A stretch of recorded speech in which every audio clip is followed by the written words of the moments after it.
गुरुदेव ने हमें बहुत सारी कथा कहानियों के माध्यम से समझाना भी चाहा कि बच्चों, मेरी तो मजबूरी है, काल के साथ मेरा एग्रीमेंट है, और तुम आत्माओं का जो बुद्धि स्तर है उसको देखते हुए मैं स्वयं को भगवान नहीं कह सकता, इसलिए मुझे दूसरे को भगवान बताकर यह ज्ञान प्रचार करना पड़ेगा। मुझे इंतजार रहेगा उस दिन का जिस दिन तुम मेरे ज्ञान को आधार बनाकर, मेरे संकेतों को समझकर मुझे ही कबीर परमात्मा के रूप में पहचान लोगे, जान लोगे। एक कथा बताई परमात्मा ने। एक राजा था, राजा का बेटा था। राजा का बेटा खेलता खेलता दूर जंगल में चला गया अपने साथियों के साथ में। उधर जंगल में जो आदिवासी लोग रहते थे उन्होंने उन बच्चों को जो है वो पकड़ लिया। राजा का बच्चा उनकी पकड़ में आ गया, बाकी बच्चे वहां से भाग निकले। वो आदिवासी उस बच्चे को अपने सरदारों के पास लेकर गए। सरदार ने कहा कि बच्चा बहुत सुंदर है और 1 महीने बाद में हमारे जो कुल देवता हैं, हम अपने कुल देवता को इस बच्चे की जो है वो बलि चढ़ाएंगे, देवता बहुत ज्यादा जो है प्रसन्न होंगे। राजा को आकर बच्चों ने बताया कि ऐसे ऐसे राजकुमार को उठा ले गए। बच्चा ज्यादा उम्र का नहीं था, 8-10 साल की उसकी उम्र थी। राजा को बड़ी चिंता हुई, लेकिन राजा लोग समझदार भी होते थे। उन्होंने अपने मंत्रियों से सलाह ली कि बच्चे को वापस कैसे लाया जाए। लड़ाई झगड़ा करके हम जंगल से अपने बच्चे को वापस नहीं ला सकते, क्योंकि वो लोग जंगल में रहते हैं, उनको रास्तों का पता है, छुप छुपा कर वो लोग वार करेंगे, हो सकता है वो बच्चे को भी हानि पहुंचा दे। तो राजा को किसी ने सलाह दी, तो राजा ने कहा कि कोई ऐसा व्यक्ति लाओ जो 1 महीने के अंदर अंदर मुझे उन आदिवासी लोगों की भाषा समझा दे, मैं उनकी भाषा जान जाऊं। ऐसा ही किया गया। एक व्यक्ति को लाया, उसने 1 महीने में राजा को बिल्कुल जो है वो ट्रेंड कर दिया, आदिवासी भाषा बोलना, आदिवासी लोग कैसे पहनते हैं, क्या क्या संकेत करते हैं, सब कुछ। राजा ने जंगल में जाने की तैयारी करी। पीछे से अपने सेनापति को सारी बात उन्होंने समझा दी कि ऐसे ऐसे आप सेना लेके तैयार रहना, इतने दिनों के बाद ऐसे ऐसे मैं आऊंगा। राजा को पता चल गया था कि आदिवासियों का जो कुल देवता है उसका दिन कौन सा है, कौन से दिन उसको जो है वो बलि दी जाती है। राजा वहां चला गया। रास्ते में उनको आदिवासी मिले। अब उन्होंने देखा भाई ये भी कोई आदिवासी है, हमारा ही भाई बंधु है। उन्होंने कुछ संकेत किए, राजा ने भी वैसे संकेत किए। तो उनको, राजा को उनके सरदारों के पास लेकर जो है वो गए। अब राजा तो राजा था, चतुर भी था, ज्ञान भी था, बहुत सारी बातें जानता भी था। उन्होंने 10-15 दिन में ही मीठी मीठी बातें करके आदिवासियों के जो मुखिया था उसकी सेवा करके उसके दिल में अपनी जगह बना ली। उसको कहानियां सुनाने लगा, तरह तरह की बातें करने लगा, बाहर की दुनिया की बातें बताने लगा। तो आदिवासियों के मुखिया ने कहा कि आज के बाद में ये मेरा मुख्य आदमी बनकर रहेगा, ये मेरे साथ में रहेगा, और उसको जिम्मेदारी दे दी कि तू समझदार आदमी लगता है, तू ऐसा कर, हमने अपने कुल देवता को बलि चढ़ाने के लिए जो एक बच्चे का इंतजाम किया है, उस बच्चे को हमने जिस काल कोठरी में डाल रखा है, कैद कर रखा है, ये चाबी पकड़, मुझे तेरे ऊपर विश्वास है, तू उस बच्चे की देखभाल करना, अच्छे से उसको खाना खिलाना, वो बच्चा हमारे हाथ से निकलना नहीं चाहिए। राजा को अपने बेटे की चाबी मिल गई। अब राजा बड़ा समझदार था। भाई और बहनों, ये राजा कौन है? ये राजा सतगुरु रामपाल जी भगवान है। वो बच्चा कौन है? वो बच्चा आप और हम हैं, जो खेलते खेलते इस काल के साथ में जंगल में आ घुसे, 21 ब्रह्मांड में आ घुसे, और इस भीलों के मुखिया ने, इस आदिवासियों के मुखिया, इस ज्योति निरंजन ने, काल ने हमें इस 21 ब्रह्मांड रूपी काल कोठरी में डाल दिया। और वो परमात्मा सतलोक से आया, भेष बदल के अपने आप को छुपाते हुए आया परमात्मा। हम इंसानों को समझाने के लिए, इस काल को धोखा देने के लिए इंसान जैसा बन के आया, जैसे वो राजा भीलू के जैसा बन के गया, अपने बच्चे को वहां से छुड़वाने के लिए। राजा को चाबी दे दी गई। राजा बड़ा समझदार था। राजा को इस बात का मालूम था कि जब मैं मेरे बच्चे के वियोग में इतना दुखी हूं, तो बच्चा अपने माता पिता के वियोग में कितना दुखी होगा। वो तो अज्ञान है, ना समझ है, अबोध है। राजा ने भीलू जैसा मेकअप कर रखा था। राजा ने अपने बच्चे को अपनी ओरिजिनलिटी नहीं बताई। राजा बच्चे के पास में गया, बच्चा उसको पहचान नहीं पाया। बच्चे ने देखा ये भी कोई इन्हीं का सैनिक है। राजा उसको रोजाना खाना खिलाता, उससे बातें करता, उस बच्चे के मन को जो है थोड़ा दृढ़ता देता। और जैसे जैसे समय नजदीक आने लगा, राजा अपने बच्चे से आगे की बातें करने लगा। राजा कहने लगा, बेटा तुझे तेरे माता पिता के पास जाना है? हाँ जी मुझे जाना है। उसने देखा कि ये अलग ही आदमी है। आज से पहले तो लोग मुझे डराते हैं, धमकाते हैं, मारते हैं, और ये तो कुछ अलग ही बात कर रहा है, मुझे अपने माता पिता से मिलाने की बात कर रहा है। बच्चा भी उसमें इंटरेस्ट लेने लगा। तो राजा जो भीलों की वेशभूषा में था, बच्चे से कहने लगा कि देख भाई, देख तेरे माता पिता तक तो मैं तेरे को पहुंचा सकता हूं बड़ी कोशिश करके, लेकिन तुझे मेरी एक बात माननी पड़ेगी। क्या? मैं आपकी हर बात मानूंगा। देख, जैसा मैं कहूं तुझे वैसा ही करना पड़ेगा। अपने आप को छुपाते हुए राजा ने अपने बच्चे की मानसिक स्थिति को देखते हुए कि ये नादान है, अबोध है, अगर मैंने इसको मेरी वास्तविकता बता दी, अगर मैंने इसको बता दिया कि मैं तेरा बाप हूं, और मैंने यदि ये मेरा मेकअप उतार के दिखा दिया कि मैं कबीर भगवान हूं, तो बच्चा रो रो के मर जाएगा, इसका बुरा हाल हो जाएगा। तो बच्चे की मानसिक स्थिति को देखते हुए राजा अपने आप को छुपाते हुए बोला, भैया जैसा मैं कहूंगा वैसा तुमने करना पड़ेगा, तब तो मैं तुझे तेरे माता पिता के पास में पहुंचा सकता हूं, अन्यथा कोई जरिया नहीं है। ये तुझे मारेंगे, ये तेरी बलि चढ़ाएंगे और तुझे पका पका के खाएंगे। बच्चे को भी पता था कि भाई वास्तव में बलि तो चढ़ाएगा, तपतशिला पे तो भुनेगा, नरक में तो ठोकेगा। बच्चे ने कहा कि जी बिल्कुल। बच्चे को भी जो है वो लगन लग गई कि जी जैसा आप कहोगे मैं वैसा ही करूंगा, मुझे मेरे माता पिता के पास जाना है।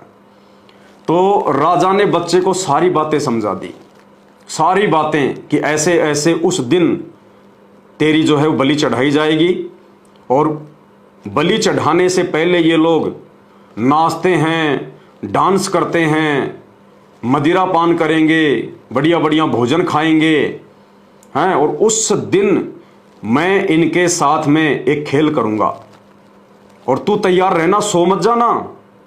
मैं रात के तकरीबन 1 बजे के आसपास आऊंगा उस दिन, और तू सोना मत बिल्कुल भी, और जैसा मैं कहूं बस वैसा ही करना, अपनी तरफ से ना बोलना, ना चीखना, ना चिल्लाना, जैसा मैं कहूं बस वैसा ही करना। बच्चा बिल्कुल तैयार। जैसे ही वो दिन आया, उस दिन से 1 दिन पहले उनका वो जो प्रोग्राम था वो शुरू हो गया, नाचने गाने का, खाने पीने का। मदिरा पान करने लगे, बढ़िया बढ़िया पकवान बनाए। राजा उस मुखिया का विश्वास पात्र हो चुका था। राजा पहले से ही वो दवा लेके गया था अपने साथ में, छुपा के रखी हुई थी उसने, नशे की दवा। राजा ने उनके भोजन भंडारे में नशा मिला दिया, उनकी मिठाइयों में वो नशा मिला दिया, उनकी जो शराब थी उसमें नशा मिला दिया, और जितने भी वो स्त्री पुरुष थे आदिवासी, उन सबको खाना वाना खिलाया गया, मदिरा पान जो है वो करवाया गया। राजा ने खाने से लेकर पानी तक हर वस्तु में नशा मिला दिया, और सब के सब लोग नशा कर करके, ऊपर से नशीली दवा, खाना खा खा के एक एक करके सारे लोटपोट हो गए, सब के सब बेहोश। राजा ने आओ देखा ना ताव, समय की नजाकत को समझा, तुरंत बच्चे के पास गया। उस समय भी उसने बच्चे को नहीं बताया कि मैं कौन हूं। बच्चा बिल्कुल तैयार बैठा था, यानी हमने भी तैयार रहना है। अब बच्चा बिल्कुल तैयार बैठा था, क्योंकि बच्चे को खुद जिज्ञासा थी उस काललोक से बाहर निकलने की, जंगल से बाहर निकलने की। अगर उस बच्चे को अगर वो लगन नहीं होती, बच्चा सो जाता, तो राजा जो है वो किसको लेके जाता? अपने जो है कंधे पे डाल के थोड़े लेके जाता, इतने वजन को राजा भी पकड़ा जाता, बच्चा भी मरता। लेकिन बच्चा भी जागरूक था, बच्चे को भी जेल से बाहर निकलना था। राजा ने देखा सब बेहोश हो चुके हैं, तुरंत राजा गया, लॉक खोला, बच्चे का हाथ पकड़ा। पहले बच्चे को समझा दिया था, 28 साल से संत रामपाल जी ने इसीलिए तो ज्ञान दिया है पहले हमें, कि अंतिम समय में जब तुम मेरे साथ चलोगे तो तुम्हें कैसे चलना है, काल की इस नगरी से तुम्हें क्या क्या सावधानी रखनी है। तुरंत राजा ने बच्चे का हाथ पकड़ा और बच्चे को लेके वहां से निकला। पूरी रात भर राजा और बच्चा 1 मिनट भी नहीं रुके, कहीं भी चलते रहे चलते रहे। कभी राजा के पैर में कांटे चुभ रहे हैं, तो कभी बच्चे के पैर में कांटे चुभ रहे हैं। कभी बच्चा खड्डे में पैर जा रहा है, कभी राजा का जा रहा है। ना राजा कुछ कह रहा, ना बच्चा कुछ कह रहा, ना बच्चा रोया ना चिल्लाया, क्योंकि उसको राजा ने कह दिया था कि जैसा कहूं वैसा करना। अगर जरा भी रो दिया, धो दिया, चिल्ला दिया और किसी ने सुन लिया तो तू भी मरेगा और मैं भी मरूंगा। और पूरी रात उन्होंने यात्रा की। जैसे सूर्य उदय हुआ, राजा ने पहले ही अपने मंत्री को कह दिया था कि आप मुझे वहां सेना लेकर मिलना। मंत्री उस निहित जगह पर अपनी सेना के साथ में खड़ा हुआ था, सैकड़ों सैनिक हथियार लेकर। जैसे ही राजा जी आए, मंत्री ने 2 घोड़े उनको दे दिए, 1 घोड़ा उनको दे दिया। राजा ने घोड़े पर आगे अपने जो है बेटे को बैठाया, राजा बैठा और तुरंत वहां से निकले, आओ देखा ना ताओ, अपनी नगरी में आ गए। बाकी सैनिक बाहर रुक गए। राजा उसी वेशभूषा में, उसी आदिवासी वाली वेशभूषा में, मुंह वगैरह जो है वो काला कर रखा, सिर पे जो है वो टोपा सा पहन रखा, घाघरा लुगड़ी जैसे वो पहन रखा, अपने वो कपड़े उपड़े माड़ा वाड़ा, हाथी के दांत की, ऐसा ही उन्होंने अपना वेशभूषा कर रखा। बच्चा उस समय तक भी नहीं पहचान पाया कि ये मेरा बाप है। राजा ने अंदर महल में लाकर उस बच्चे को अपनी रानी को दे दिया। रानी बच्चे से लिपट लिपट कर रो रही है, उसको प्यार कर रही है। राजा, अब उस बेटे ने देखा कि ये कौन है जो मुझे यहां लेके आया है। इतने में राजा वहीं पे जो है पानी लेकर अपना मुंह साफ करने लगा। जो कालस उन्होंने अपने मुंह के ऊपर जो पोत रखी थी, जो रंग लगा रखे थे, जो मेकअप किया हुआ था, वो राजा धीरे धीरे उतारने लगा। वो मुंह राजा ने धोया छबके मार मार के। राजा का वो रंग निकला और रंग निकल के जब उसने अपने बच्चे की तरफ मुंह किया तो बच्चे ने देखा, रे ये तो मेरा बाप था। अरे जिसको मैं संत रामपाल जी समझ रहा था, ये तो मेरा कबीर भगवान है, मेरा बाप है, मेरा परमात्मा है। बच्चा दौड़कर उस भील की वेशभूषा वाले अपने बाप के से जाके लिपट कर रोने लगा, जोर जोर से रोने लगा। रुक नहीं रहा, घंटों भर रो रहा है, क्योंकि बच्चे को सारी कहानी समझ में आ गई थी, पूरी हिस्ट्री समझ में आ गई थी कि मेरा बाप कैसे भेष बदलकर, अपने आप को छुपाकर और अपनी जान पर खेलकर और भीलों से मुझे निकाला मेरे बाप ने। बच्चे को समझ में आ गया कि यदि मैं इसका बेटा नहीं होता तो मेरी मौत निश्चित थी, क्योंकि दूसरा कोई भी व्यक्ति अपनी जान पर खेलकर मुझे बचाने के लिए वहां नहीं आ सकता था। अपनी जान कोई भी जोखिम में नहीं डाल सकता था, अपनों के लिए अपना ही दुखी होता है। राजा के पास तो बहुत सारे सैनिक थे, वजीर थे, मंत्री थे, योद्धा थे। राजा चाहता तो उनको भी भेज सकता था, लेकिन वो राजा का बेटा था। सतलोक से परमात्मा चाहता तो अपने किसी दास को भी भेज देता, अपने किसी बेटे को भी भेज देता, लेकिन परमात्मा को पता था, जैसे उस राजा को पता था कि यदि इन मंत्रियों ने, इन योद्धाओं ने यदि कोई गलती कर दी तो मेरा बेटा मेरे हाथ से निकल जाएगा, वो आदिवासियों के हाथों मारा जाएगा। इसलिए समर्थ का काम उसी को साजे, और करे तो मूर्ख बाजे। इसलिए उस कबीर परमात्मा ने आप और हम आत्माओं को काल के जाल से निकालने के लिए किसी और को ना भेजकर हर युग में परमात्मा खुद ही भेष बदल बदल कर आता है। सतयुग में वो परमात्मा सत्सुकृत नाम से आया, ऋषि नाम से आया, दाढ़ी मूछ लगा के आया। त्रेता युग में वो परमात्मा मुनिंद्र ऋषि के नाम से आया। द्वापर में वो परमात्मा जो है वो करुणा में ऋषि के नाम से आया। 650 साल पहले वो परमात्मा कबीर नाम से आया। 350 साल पहले वो परमात्मा आदरणीय गरीबदास जी के नाम से आया।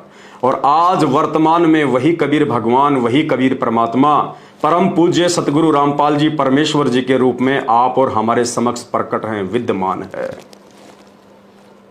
इसलिए परमेश्वर ने अपने आप को छुपाया, क्योंकि मालिक हमारी स्थिति को जानते थे कि इनकी स्थिति तो उस बच्चे की तरह से है। अगर वो राजा जेल में जाते ही अपने बच्चे को कह देता कि मैं तेरा पिता हूं, अपना वास्तविक चेहरा उसको दिखा देता, तो वो बच्चा तो नादान था, वो भावनाओं में बह जाता, अपने ऊपर कंट्रोल नहीं रख पाता, वो जोर जोर से रोने लगता, चीखने लगता, चिल्लाने लगता। और जब आदिवासी लोग उसकी मार पिटाई करते कि क्यों रो रहा है, बता बता, तो बच्चा बता देता कि ये मेरा पिता है, ये राजा है और ये मुझे निकालने के लिए आया है। तो वो भील उस राजा को भी मारते और उस बेटे को भी मारते। इसलिए परमात्मा ने अंतिम समय तक अपने आप को छुपाया, साबित नहीं होने दिया कि मैं तेरा बाप हूं, मैं राजा हूं, तुझे बचाने आया हूं। तो सन 1994 में सतगुरु रामपाल जी भगवान ने अपने इस यथार्थ कबीर पंथ की शुरुआत करने से पहले आप और हम नादान बच्चों की मानसिक स्थिति को जान लिया, पहचान लिया कि ये विश्वास ही नहीं कर पाएंगे, इनको बिल्कुल भी यकीन नहीं होगा कि भगवान कभी जो है धरती पे भी आता है या परमात्मा भी हमारे जैसा होता है। क्योंकि हमें तो इन नकली साधु संत महात्मा शंकराचार्यों के द्वारा सदियों से यही बताया गया है कि भगवान निराकार है, भगवान दिखाई नहीं देता, भगवान का कोई आकार नहीं है। इन्होंने हमें यही बताया, तो हमारे दिलो दिमाग में भी यही बात बैठ गई कि भगवान कभी भी इंसान बनकर नहीं आता। अगर संत रामपाल जी कह दें 1994 में कि मैं खुद भगवान हूं, मैं कबीर हूं, तो हम लोग यकीन नहीं करते, और यकीन नहीं करेंगे तो मोक्ष नहीं हो पाएगा। इसलिए सतगुरु रामपाल जी भगवान ने यह तरीका अपनाया, अपने आप को छुपाया, अपने तेज पुंज के शरीर को, अपने नूरी शरीर को हल्का किया, और आम जनमानस की तरह एक आम संत की भूमिका उन्होंने की। और धीरे धीरे धीरे धीरे उन्होंने अपने आप को छुपाते हुए अपने से अन्य कबीर जी को भगवान बताकर, और एक दाढ़ी मूछ वाली उस कबीर जी की काल्पनिक फोटो का सहारा लिया, जिस दाढ़ी मूछ वाली कबीर जी के फोटो को आज दुनिया जो है वो कबीर दास के नाम से जानती है। कबीर पंथी जिसको सतगुरु कहते हैं, और संत रामपाल जी के 90% फॉलोवर जिनको कबीर भगवान कहते हैं, जिस फोटो को, उस दाढ़ी मूछ वाली फोटो का सहारा संत रामपाल जी ने लिया, हमें ये ज्ञान समझाने के लिए, हमें भक्ति पर लगाने के लिए, हमें इन देवी देवताओं की आदि अधूरी भक्ति से हटाने के लिए। क्योंकि उस कबीर भगवान की भक्ति तो हम उस समय शुरू करेंगे जब हम देवी देवताओं की भक्ति को छोड़ेंगे, ब्रह्मा विष्णु महेश की भक्ति को छोड़ेंगे, काल और दुर्गा की भक्ति को छोड़ेंगे। इसलिए नीचे की भक्ति को छुड़वाने के लिए और ऊपर की भक्ति पर लगाने के लिए संत रामपाल जी के लिए ये उस समय जरूरी था, ये उनकी मजबूरी भी थी कि संत रामपाल जी अपने आप को परमात्मा ना कहकर उन्होंने एक दाढ़ी मूछ वाले काल्पनिक कबीर जी की फोटो को भगवान के रूप में पेश किया और कहा कि भाई ये है वो कबीर भगवान, ये है वो कबीर परमात्मा जो 650 साल पहले बनारस में आए थे, काशी में आए थे।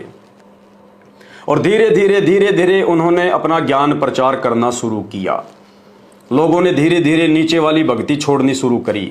साथ में परमात्मा ने अपनी तरफ से, अपने कोटे से भक्तों को लाभ भी दिए, उनके छोटे मोटे कार्य भी जो है वो सिद्ध किए, ताकि ज्ञान के साथ साथ जब उनके वो कांटे से निकलते रहे, उनकी परेशानियां, उनके संकट दूर होते रहे, तो उनको विश्वास होने लगा कि हाँ भाई, ये ब्रह्मा विष्णु महेश की भक्ति, ये देवी देवता माता मसाणी भैरव भूत की भक्ति से तो ये भक्ति ठीक है। पहले वो भक्ति करते करते हमारी भैंस दूध नहीं देती थी, हमारे खेतों में अच्छी जो है फसल नहीं होती थी, मैं उस रोग से पीड़ित था, मेरा रोग ठीक नहीं हुआ। तो संत रामपाल जी ने असंख्य लाभ अपनी तरफ से, हालांकि वो आत्माएं लाभ प्राप्त करने के लिए योग्य नहीं थी, लेकिन परमात्मा ने भक्ति की शुरुआत की थी। मालिक को पता था कि ये ज्ञान से इतना जल्दी नहीं समझेंगे, इनको यदि कोई और दूसरा साधु संत महात्मा अटपट करके ज्ञान दे देगा तो ये इस वास्तविक ज्ञान को छोड़कर वहां चली जाएंगी। इसलिए परमात्मा ने उनको लाभ भी दिए, और वो लाभ उन भक्तों को उस भक्ति मार्ग पर रोक के रखे हुए थे। और मालिक चाहते थे कि एक समय ऐसा आएगा, मेरे बच्चे मेरे ज्ञान को आधार बनाकर फिर ये भी पहचान लेंगे कि कबीर भगवान कौन है। गुरुजी जिस दाढ़ी मूछ वाले कबीर जी के विषय में बार बार कहते हैं कि कबीर भगवान, बनारस वाला, काशी वाला, वो कबीर दास भगवान, फिर मेरे बच्चे एक समय इस ज्ञान के प्रभाव से ये भी पहचान लेंगे कि वो कबीर वर्तमान में कौन है, कहाँ है। क्योंकि मेरे बच्चों में ये चेतना जागृत होने लगेगी कि भाई कबीर भगवान है और कबीर जैसे ही मोक्ष होना है, तो कबीर जी कहाँ भाई। जैसे कोई लोग कहे कि भाई वो फलाना फलाना डॉक्टर R.K. शर्मा है और भाई वो बहुत सारे लोगों का रोग ठीक करता है। भाई डॉक्टर R.K. शर्मा है, वो बहुत बड़ा भारत का डॉक्टर है, और भाई उसके हॉस्पिटल में जाते आदमी ठीक हो जाता है, भाई वो तो तुरंत इलाज कर देता है, उसके पास में बहुत अच्छी गोली दवाई है। अब हमने नाम सुन लिया बहुत ज्यादा, doctor R.K. Sharma, doctor R.K. Sharma. अब अगर किसी को रोग हो जाए, किसी को परेशानी हो जाए हैं, और कोई कहे कि भाई मुझे डॉक्टर R.K. शर्मा के पास जाना है, मुझे डॉक्टर R.K. शर्मा का एड्रेस बताओ, मुझे कैंसर हो गया, मुझे ये टीबी का रोग हो गया, और कोई कहे कि भाई डॉक्टर R.K. शर्मा तो 650 साल पहले हुए थे, अब थोड़ी है बावड़े, वो तो 650 साल पहले थे, 650 साल पहले उन्होंने लोगों को ठीक किया, लोगों का इलाज किया, एक नंबर के डॉक्टर थे भाई। भाई उनसे बड़ा डॉक्टर कोई नहीं, ये बाकी डॉक्टर तो बहुत छोटे मोटे, ब्रह्मा विष्णु महेश। तो अब बताओ उस आदमी को क्या फायदा, रोग उसको वर्तमान में, डॉक्टर जा चुका 650 साल पहले, तो उसकी फीकी महिमा करने से क्या फायदा। जब हमारा रोग ही शांत ना हो, हमारी समस्या ही ना मिटे, तो क्या फायदा डॉक्टर आर के शर्मा की महिमा करने का, जो 650 साल पहले ही शरीर छोड़ चुका है, मर चुका है। लेकिन उस समय आत्माओं ने यह ध्यान नहीं दिया कि संत रामपाल जी अपने आप को छुपाते हुए जिस कबीर भगवान की महिमा गा रहे हैं कि उस कबीर भगवान ने मुर्दों को जिंदा किया, सिकंदर लोदी का जलन का रोग ठीक किया है, उस भगवान ने उस कमाल को मुर्दे से जिंदा किया, उस कमाली को मुर्दे से जिंदा किया, उस भगवान के साथ में ऐसे ऐसे जो है मतलब लोगों ने उनको दुख दिए और फिर भी वो भगवान उनसे जो है वो नहीं मरा। भगवान ने 365 कोडियों को एक बार में आशीर्वाद देके ठीक कर दिया। रामानंद जी की कटी हुई जो है वो गर्दन जोड़ दी भगवान ने। ढेरों प्रमाण सुने और लाभ कौन दे रहा था? लाभ कौन दे रहा था उन भक्तों को? सन 1994 से जो संत रामपाल जी से जुड़े थे, उनकी भैंसों के थन कौन ठीक कर रहा था? उनकी लाइलाज बीमारियां कौन ठीक कर रहा था? उनकी भूत प्रेत की बाधाएं कौन ठीक कर रहा था? वो बांझ औरतों को जो संत रामपाल जी से नाम ले रही थी, उनको जो है 9वें महीने उनको बच्चे किसने दिए? ये उनके दिमाग में नहीं आया कि अगर वो कबीर जी ही ये सब कुछ करने वाला है, 650 साल पहले आया हुआ वो कबीर ही सब कुछ करता है और वो ही भगवान है, तो ये संत रामपाल जी लाभ क्यों दे रहे हैं? संत रामपाल जी से नाम लेकर उनके आशीर्वाद से हमारे दुख क्यों दूर हो रहे हैं? ये उन आत्माओं ने कभी विचार नहीं किया, जिस कारण से वो आत्माएं संत रामपाल जी को कबीर भगवान के रूप में नहीं पहचान पाई। उन्होंने भगवान तो मान लिया दाढ़ी मूंछ वाली कबीर जी की फोटो को, और अपना जो है गुरु मान लिया संत रामपाल जी को। क्योंकि संत रामपाल जी भी हमेशा यही कहते हुए आए हैं, अपने आप को छुपाते हुए, कि भाई भगवान तो 650 साल पहले जो कबीर जी हैं वो थे, भाई दास तो उनका भेजा हुआ नुमाइंदा है, उनका दास है। इस कारण से संत रामपाल जी ने अपने आप को छुपाया। और भाई ने सवाल क्या किया, एक बार इनका सवाल और सुन लो। सब एक बार बताओ, सतगुरु रामपाल जी महाराज जी जो है बरवाला में भी प्रकट दिवस मनाते थे और करोथा में प्रकट दिवस मनाते थे। सतगुरु रामपाल जी महाराज जी ने हर बार कबीर साहब का प्रकट दिवस मनाते थे। मुझे ये बताओ कि आपके पास ये आदेश कब आया कि प्रकट दिवस नहीं मनाना? ये सतगुरु देव जी ने कब आदेश दिया भाई कबीर साहब का प्रकट दिवस नहीं मनाना? यानी कि सतगुरु रामपाल जी महाराज जी के जो आदेश है उनको हटा करके आप अपने आदेश लागू कर रहे हो। भाई साहब, आप कौन होते हो हमारे सतगुरु रामपाल जी महाराज जी के आदेश को कैंसिल करके अपने आदेश लागू करने हो? तो भाई और बहनों, आपको 20% तो ये अच्छे से समझ में आ गया होगा कि सतगुरु रामपाल जी भगवान ने क्यों दाढ़ी मूंछ वाले उस कबीर जी का ही जो है वो प्रकट दिवस मनवाया।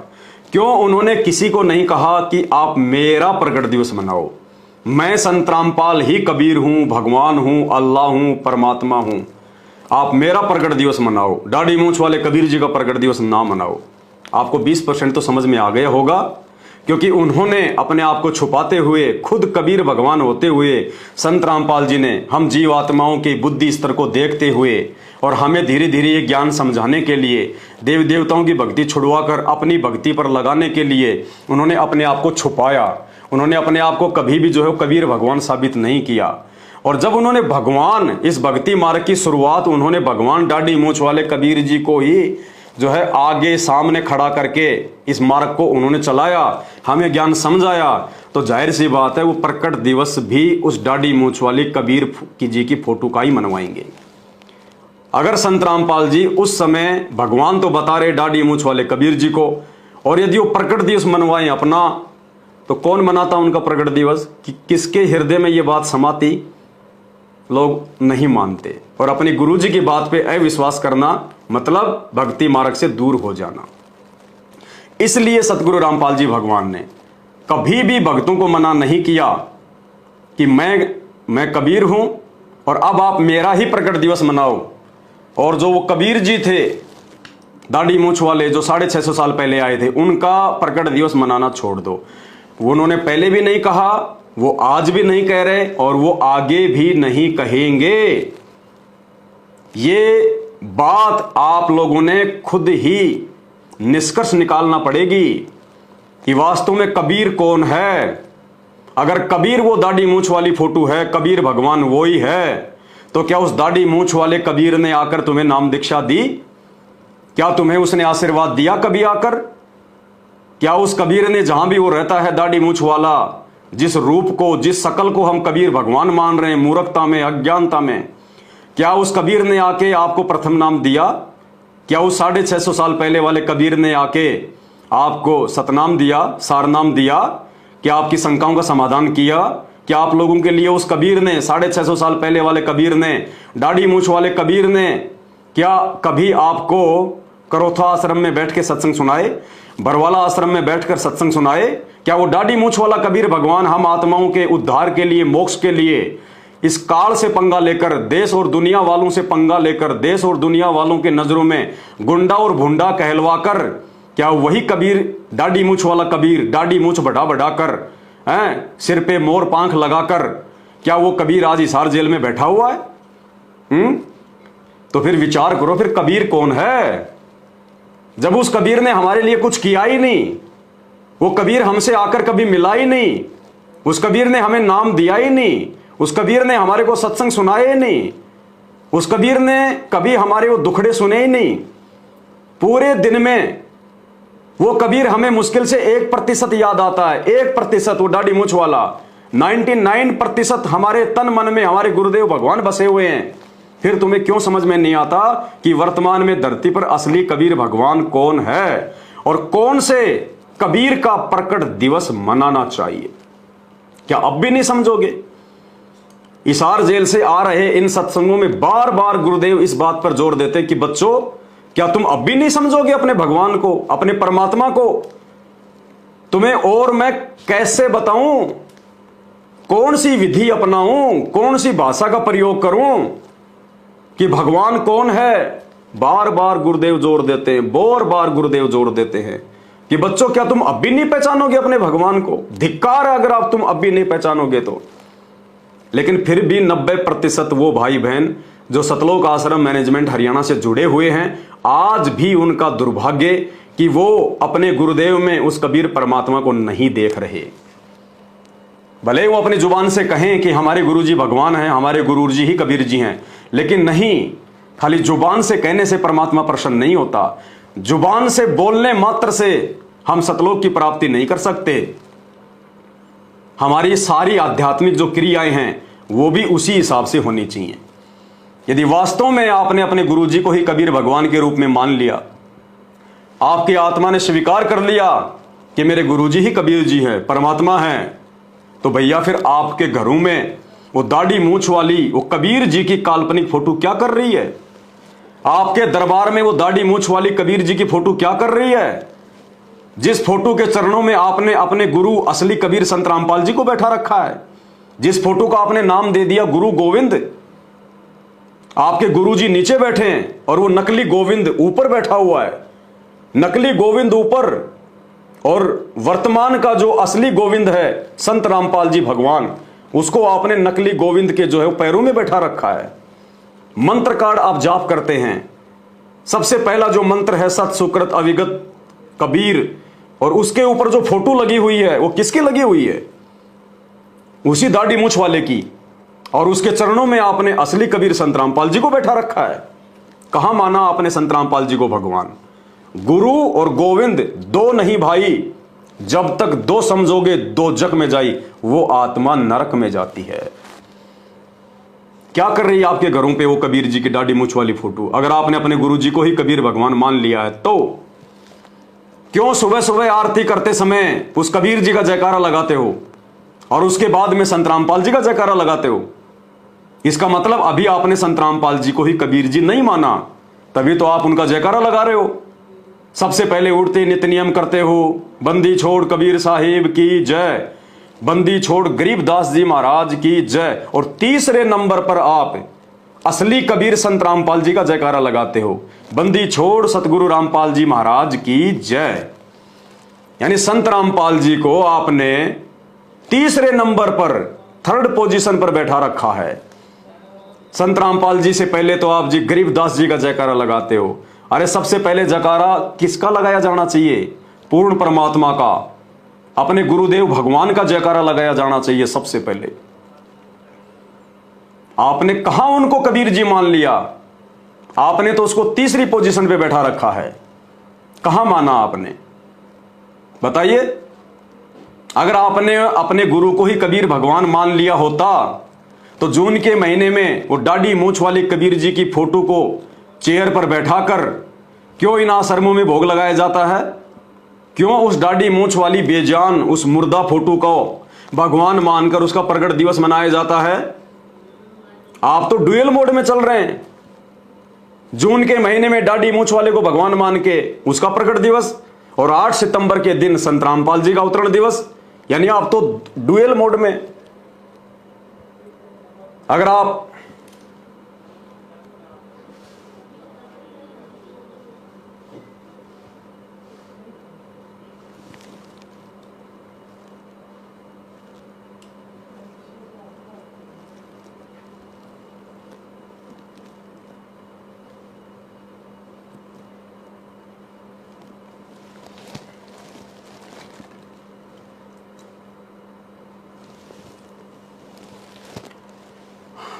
सच्चाई भाई और बहनों, नेटवर्क थोड़ा डाउन हो गया था, तो अभी तो आप डुअल मोड में चल रहे हो। डुअल मोड में अगर आपने अपने गुरुजी को कबीर भगवान मान लिया होता, आत्मा से, हृदय से, आप खाली जुबान से जयकारे लगाते हो उन आश्रमों में, संत रामपाल जी भगवान की जय, संत रामपाल जी भगवान की जय, लेकिन आप अपनी आत्मा से आज भी संत रामपाल जी को भगवान नहीं मान पा रहे, उनको कबीर साहेब नहीं मान पा रहे, तभी तो आप उनके जयकारे लगा रहे हो, तभी तो आप दाढ़ी मूंछ वाली काल्पनिक फोटो का जयकारा लगा रहे हो। और हम सत्सेवकों ने ज्ञान को आधार बनाकर अपने गुरुदेव भगवान के आशीर्वाद से,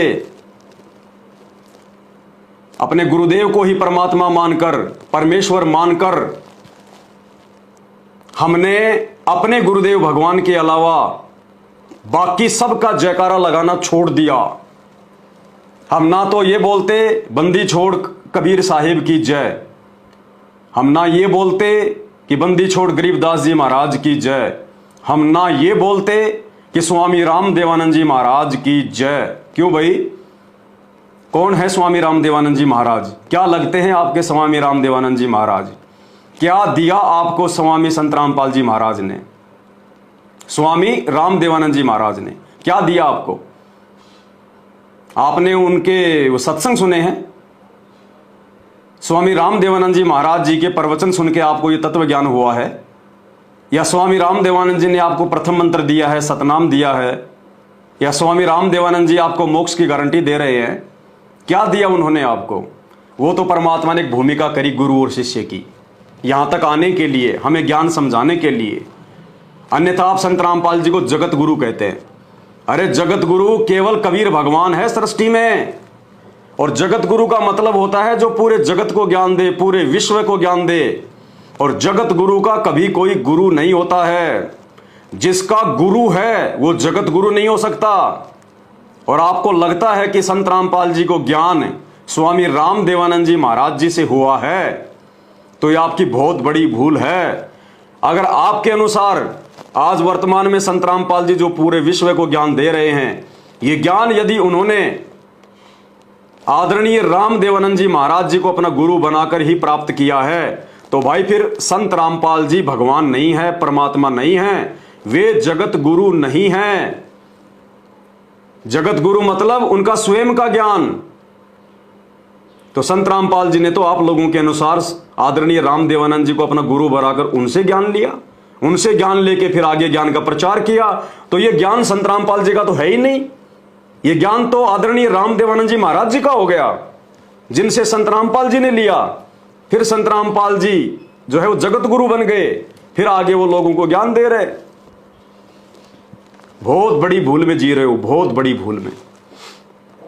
तो मोटी मोटी बातों का तो आप भाई बहनों को पता चल ही चुका है कि संत रामपाल जी ने क्यों संगत से नहीं कहा कि आप मेरा प्रकट दिवस मनाओ, और क्यों उन्होंने ये मना नहीं किया कि आप दाढ़ी मूंछ वाले कबीर जी का जो प्रकट दिवस है वो ना मनाओ। ये मोटी मोटी बातें तो आपको समझ में आई गई होंगी। भूमिका बन के तैयार हो चुकी है। अब हमारी साथ संगति शुरू होगी। अब हम आपको वो प्रमाण, वो सबूत भी दिखाएंगे कि सत्संगों में बहुत सारी जगह पर संकेतक रूप में, सांकेतिक रूप में, और बहुत सारी जगह पर संत रामपाल जी ने स्पष्ट भी बता दिया कि 650 साल पहले जो कबीर जी आए थे दाढ़ी मूंछ वाले, वो परमात्मा नहीं हैं। तुम्हारा मोक्ष उसको परमात्मा मानने से नहीं हो सकता। तुमने केवल अपने गुरु को ही भगवान मानना पड़ेगा। उस दाढ़ी मूंछ वाली कबीर जी को भगवान मानना छोड़ना पड़ेगा। वो काल्पनिक है, वो नकली है, वो बनावटी है। असली कबीर आज तुम्हारा गुरु है, तभी तुम्हारा मोक्ष होगा, अन्यथा नहीं हो सकता।